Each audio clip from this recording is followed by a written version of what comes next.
back to 1980, Batman. What an absolutely outstanding time capsule example of a machine this is. If you ever have considered buying the best air-cooled 125 from this era, well, your ship has just come in, and this thing is absolutely freaking pristine and completely rebuilt from the bottom of the tires to the top of the bars. Everything's brand new and fresh on this thing. Starting with the engine, that was completely rebuilt. But before I get into that, I want to talk about the suspension on this thing. Now, these were pretty good in 1980, but this one's been upgraded with an outstanding set of 1983 RM125 forks and a brand new set of progressive long travel shocks, which are 2023 technology. So if you're thinking of actually racing one of these, this bike is done right. The forks are rebuilt, new seals, heavy duty springs, 20-weight fork oil. You can see it's also been upgraded with these oversized platform pegs. Check that out. See how big those are compared to the stock pegs? Light years better. And a modern shifter. 6-speed transmission, 2-stroke, reed valve induction. What an outstanding machine. And in the words of Ed Bassmaster, will you just look at it? Just look at this thing. It's freaking absolutely gorgeous. This is what dreams were made of back in the day. These were extremely bulletproof designs because they had been, this was the pinnacle of air-cooled two-stroke technology from the Japanese. It didn't get any better than this. They switched to the liquid-cooled ones, which the first year or two, frankly, sucked. They had issues with the first year on all of them, but this is an outstanding motorcycle. If Suzuki made these today and priced them reasonably, they'd sell the ass out of them. Why? Because it's fun. If they perform awesome, and guess what, guys? You don't need to have a PhD or a degree and a $10,000 toolkit to rebuild this thing. I was 14 years old in 1979, and my RM100, I used to take the engine apart, bring the cylinder to school, and polish the ports with emery cloth during our shop class and decarbonize the engine. I did all the service myself at 14 years old with no one telling me how to do it. Just, super hunky, pretty much. Reading Dirt Bike magazine, learned everything I needed to know. What I'm saying is they're super easy to work on. They're very easy to rebuild, and they last a long time. I beat the living stuff out of mine for years. This one was not owned by a 14-year-old with nothing better to do. This was owned by a collector. It's got very little hours on it. I'll show you the frame rails. We'll take it off there. But look at the swing arm, pristine condition. Look at the engine cases, the cylinder. The original factory exhaust on this thing is remarkably pristine condition, and it sounds awesome. Extremely low hour survivor. It has the California dent-free frame rails. Mint factory OEM pipe and silencer are present. It's been upgraded, refreshed, and tuned with the best components you can possibly get. The engine is brand new. Now the suspension, again, was upgraded to win national vintage events. This bike's ready to go to Mid-Ohio and dominate. It's ready to go to Unadilla MX Rewind and dominate.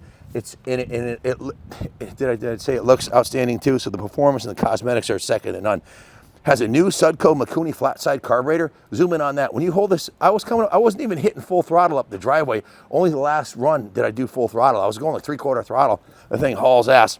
Brand new piston and rings, new base gasket, new head gasket. Has a new chain guide. Take a look at that. You'll see that's an OEM factory chain guide. Very important. New fasteners, new hardware throughout on the motorcycle. All this hardware. Take a look at this hardware. It's all brand new. The handlebars are new.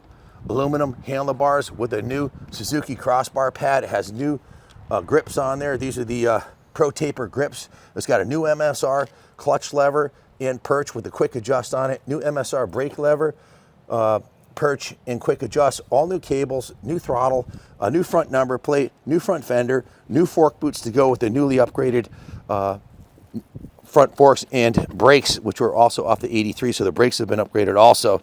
New side number plates, new seat cover, new rear fender. Look what they did with this really cool, I've never seen one of these. It's a custom-made foam insert to protect the new fuel tank on here. New graphics on the tank, side panels, and number plates. Guys, it's ready to roll into the New England Motorcycle Museum to display it. I'd be happy to leave it here on display or to roll it to the line. Everything on the engine has been completely rebuilt, new clutch. You can see all of the fuel lines are brand new. The drain lines are new. If you zoom in on the rear spokes, the rear wheel, the rear sprocket, brand new gold chain and sprocket, Sun's JT sprocket on the rear. The chain guide's in mint condition. It's all there, guys. The original silencer, sounds wicked, and it works beautifully, and it's in mint condition. Lots of fun to ride, race, or just look at it. Like I said, we just look at it. It's a badass machine. Good luck finding a Facebook turd and turning it into this. Even finding the parts is extremely difficult, but to find an 83 front end, these shocks are like 400, what's the set of, they're about 450 bucks if I'm not mistaken for these shocks right now. So just the parts alone to build this bike, you'd spend, to find all these pristine parts, you'd spend thousands. And I don't know how valuable your time is to you, but to do a frame off on this, paint the frame, paint the engine, rebuild the motor, rebuild the suspension, and put it together and tune it. It's been Wizard tuned, by the way, by the Wizard right here. To do all that work, you'd be looking at minimum, if Wizard did it, you'd be looking at probably 60 hours for a frame off. If you did it yourself, it might take you twice that time because you're going to be thimble farting around. You don't do it for a living.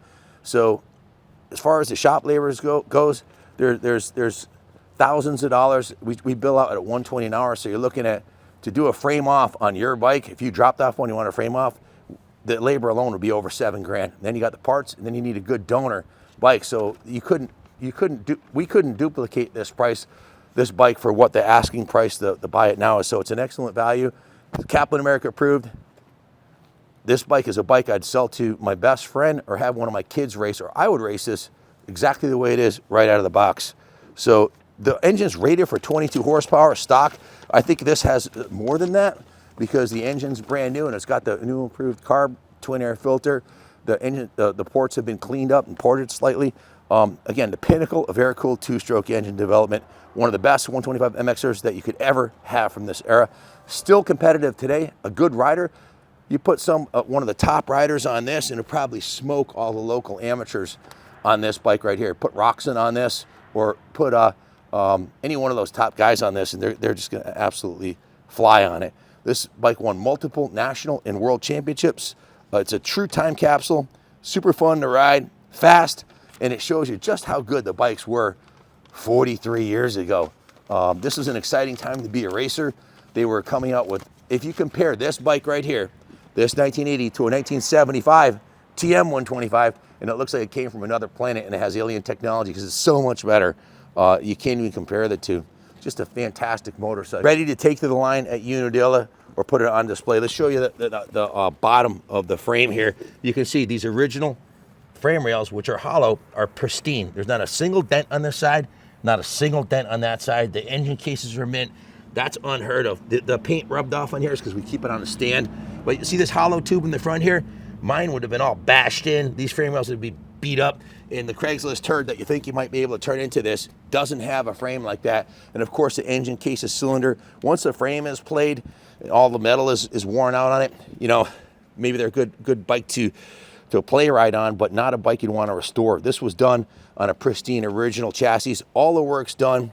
It's ready to roll to the line. So if you are looking for the ultimate in air-cooled two-stroke 125s, your ship has come in.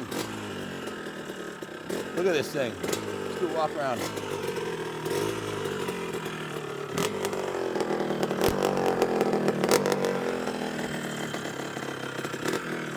Ride this thing, it doesn't feel like you're riding a miniature bike because it performs so well. The suspension is set up beautifully. You got the brand new shocks, long travel shocks, and the completely rebuilt 83 fork. This was a pinnacle for right side up fork technology because they started introducing the upside down ones. So it's about as good as a bike as you find from this era, and it's outstanding. Beautiful piece. I'm definitely in love. Thanks for watching. God bless America.